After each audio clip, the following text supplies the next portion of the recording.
des interviews avant de vous donner les visas. Vous vous présentez avec une certaine légèreté devant ces ambassadeurs. C'est pourquoi ils ont les kilos de faire n'importe quoi. C'était une certaine époque. Aujourd'hui, je voudrais vous rappeler... Vous confirmez que les choses ont changé? Je veux vous dire que le président de la République a dit que la page est tournée, nous devons assumer nos responsabilités. Il ne faut pas oublier qu'un ambassadeur n'est qu'un haut fonctionnaire. Il n'est qu'un haut fonctionnaire. Il n'a pas rang de ministre. Alors, confrère Jean-Marie Kassapa, vous évoluez en Europe depuis plus de 20 ans. Est-ce que vous avez déjà vécu un scénario comme celui que nous avons vécu ici, où les ambassadeurs se réunissent et donnent un point de vue comme celui-là, lorsqu'il y a une situation grave comme celle que nous avons vécue ici? Vous avez un exemple en Europe? Et vous savez, en relations internationales, le ministre l'a expliqué tout à l'heure, un ambassadeur, c'est un représentant de son pays. C'est un haut fonctionnaire point. D'ailleurs, la plupart des ambassadeurs africains qui sont en Europe n'ont même pas le numéro de l'Élysée. Ils sont en contact... Avec le Quai d'Orsay. Oui, ils sont en contact avec le directeur Afrique au Quai d'Orsay ou bien au ministère de la coopération. Mais ici, les ambassadeurs reçoivent des ministres et les font attendre même dans leur... Mais c'est pour cela qu'il faut démystifier... cette affaire des ambassadeurs ou je dirais même des représentants dits de la communauté internationale qui débarquent ici et qui sont comme des princes dans des États bananiers. Donc vous pensez que maintenant nos ministres n'attendront pas pendant très longtemps dans les antichambres des ambassadeurs? Il faut que le ministre vous allez prendre la parole, oui. Il faut que le ministre eux-mêmes se fasse respecter et la presse y compris. Bien sûr. Parce qu'il faut... Nous, la presse, nous avons dénoncé. Il faut expliquer que ça sert à quoi? Un ambassadeur qui fait une conférence de presse dans sa résidence ou à l'ambassade et toute la sans presse... informer le ministre des Affaires étrangères et de la coopération internationale. Et la presse à court avec des micros parce qu'il y a un petit découpage derrière ou des jus d'orange à prendre. Il faut que ça cesse. La MONUC, parlons-en. Oui. La MONUC a dit... Mais aujourd'hui, la MONUC, on dit qu'elle joue maintenant le rôle de la Croix-Rouge, pratiquement le rôle de médecin après la mort, pour ramasser les cadavres. C'est sa juste valeur de la MONUC. Quand Kofi Annan était en Irak, lorsque Bush a voulu attaquer Saddam Hussein, eh ben, Kofi Annan a déguerpi. Il a retiré ses troupes et l'Amérique a attaqué. Le Congo, c'est une grande nation, 60 millions d'habitants, qui doit être respectée comme telle. Nous sommes certes une démocratie jeune qui a besoin du concours de la communauté internationale, mais la communauté internationale trouve son compte dans la République démocratique du Congo. La stabilité du Congo aussi conditionne la stabilité de l'Afrique. Or, tous ces hauts fonctionnaires qui arrivent ici, disons les choses, on ne peut plus clairement. Oui. Ils sont bien payés. Il y a des fonds qui sont débloqués. Qu'est-ce que vous dites à tous ceux qui pensent qu'ils veulent bien entretenir la confusion, qu'il y ait toujours des problèmes? Parce que quand il y a des problèmes ici d'insécurité, la cote sécuritaire monte toujours à la phase 3 et leurs primes sont doublées ou triplées. Mais c'est un fonds de commerce, s'il vous plaît. Ah bon? Pourquoi vous ne posez pas la question?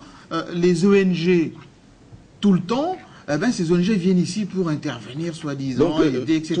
Tout ce qu'ils nous disent là, qu'ils sont là pour qu'il y ait la paix, ce sont des discours. Mais je vous en prie. Allons-y. Je vous en prie. Oui. Pourquoi ces ONG ne donneraient pas ces fonds aux Congolais eux-mêmes pour qu'ils puissent venir en aide à leurs propres compatriotes? Pourquoi ils viennent? Ils sont dans des 4x4, ils sont bien logés, ils sont bien 80% du budget pour le fonctionnement et 20% pour les destinataires. Pour expliquer les choses un peu plus clairement, je pense qu'il appartient aux Africains aussi de se faire respecter, de rappeler aux partenaires que, certes, vous nous avez apporté votre concours, à un moment donné, il faut nous laisser un peu diriger notre pays avec les textes que nous sommes donnés. Et dans les cas d'espèce, c'est quoi? Un fonctionnaire n'a pas à convoquer une conférence de presse pour dire quoi? Son interlocuteur direct, c'est le ministère des Affaires étrangères. Et s'il veut appeler la presse, il faut que le ministre des tutelles soit informé. Il faut que les sujets... Est-ce que vous étiez informé, monsieur le ministre? Parlons-en. Pas du tout. Comment ils se sont permis de s'accaparer de vos hommes, comme ça, des professionnels des médias? Ce sont des habitudes qui se sont installées dans ces pays où on pense que nous sommes encore sous la colonisation. Non, cette époque est révolue. Et vous savez, cette habitude-là que le membre du gouvernement accourt vite dans la résidence d'un ambassadeur pour aller prendre un petit gâteau. Et une enveloppe. Mais non, ça c'est fini. Ça c'est fini, comme le président... Je veux bien vous croire, monsieur le ministre. Mais je vous l'ai dit. Nous avons des paparazzis partout. Hein. vous ne pensez pas que depuis que je suis là, je n'ai pas été invité par des ambassadeurs? Allons-y, monsieur. Écoutez, il faudra qu'on puisse préserver notre rang. Oui. Nous sommes pauvres, c'est vrai, mais nous devons préserver une certaine dignité. Alors, ça c'est une chose qu'il faudra qu'on puisse garder. Nous sommes pauvres, ils ne vont pas nous mettre à genoux puisque nous sommes pauvres. Et ici, je voudrais aussi attirer votre attention, Jérôme, parce que vos confrères, lorsqu'ils sont appelés à aller en mission avec ces organisations, avec toutes ces missions qui viennent ici, savez-vous qu'on est en train de faire, on fait signer à vos confrères des papiers sur lesquels que s'il arrivait un problème, l'organisation ne les prend pas en charge? Savez-vous que lorsque vous montez à bord d'un jeep, lorsque vous montez à bord d'un bus de la MONUC, on vous fait signer un document comme quoi, s'il arrivait un accident, la MONUC se décharge. Donc, vous êtes livré à vous-même. Oui, et on va continuer. Monsieur le ministre, la MONUC, parlons-en. Savez-vous, Jérôme, oui, que dans ces pays, il y a ces organisations-là, dont les familles congolaises, les familles quinoises ont porté plainte parce que par rapport à leur comportement, il y a ceux qui sont handicapés, il y a ceux qui sont morts par les accidents qui sont causés. La MONUC ne paye pas les factures, ne paye pas, et on va continuer comme ça. J'en suis victime moi-même, monsieur le ministre. Je pense qu'on doit commencer à respecter les peuples congolais.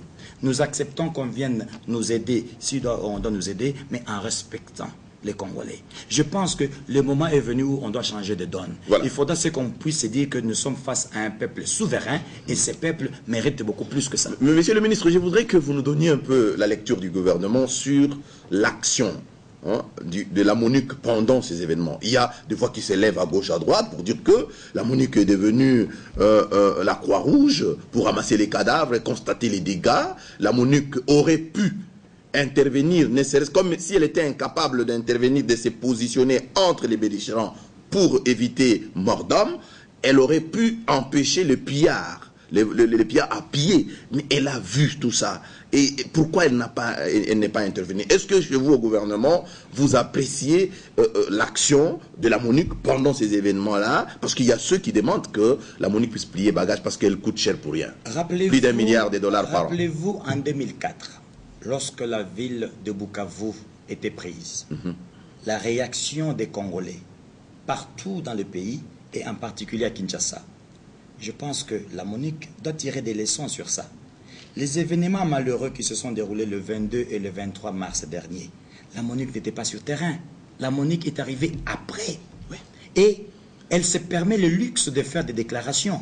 C'est pour cela, ici, je crois que nous devons, nous, commencer à assumer notre responsabilité, de telle sorte que tous ces fonctionnaires qui viennent et qui profitent de la manne, parce qu'ils sont venus en mission chez nous, puissent commencer à nous respecter. Et en ce moment-là, on sentira que le Congolais nouveau est né, comme le chef de l'État a dit, les Kabila d'avant les élections, ce n'est plus les Kabila d'après les élections. Et lorsque nous tenons des discours responsables comme ça, nous dérangeons. À ce moment-là, il y aura des petites fiches qu'on va vite faire pour envoyer dans leur pays d'origine en disant, voilà, ils commencent à tenir des propos nationalistes, il faut faire attention. Ce spectre-là, il faudra qu'on puisse arrêter. Nous avons étudié dans leur pays.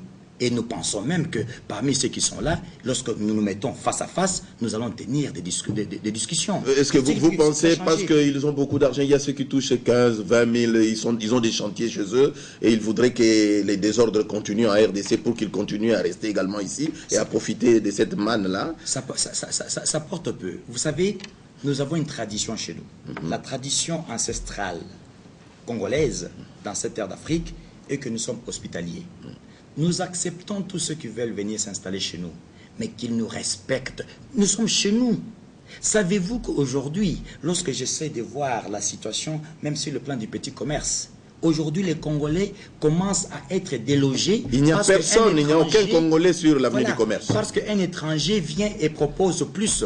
Il n'y a plus cet esprit de patriotisme, il n'y a plus cet esprit de nationalisme auprès des Congolais parce qu'ils sont tentés de mettre à la rue leurs propres frères pour donner les maisons aux étrangers. Lorsque vous arrivez... Je pense que vous allez sévir, monsieur le ministre, au niveau du gouvernement. Nous avons dit que la récréation était finie. Voilà.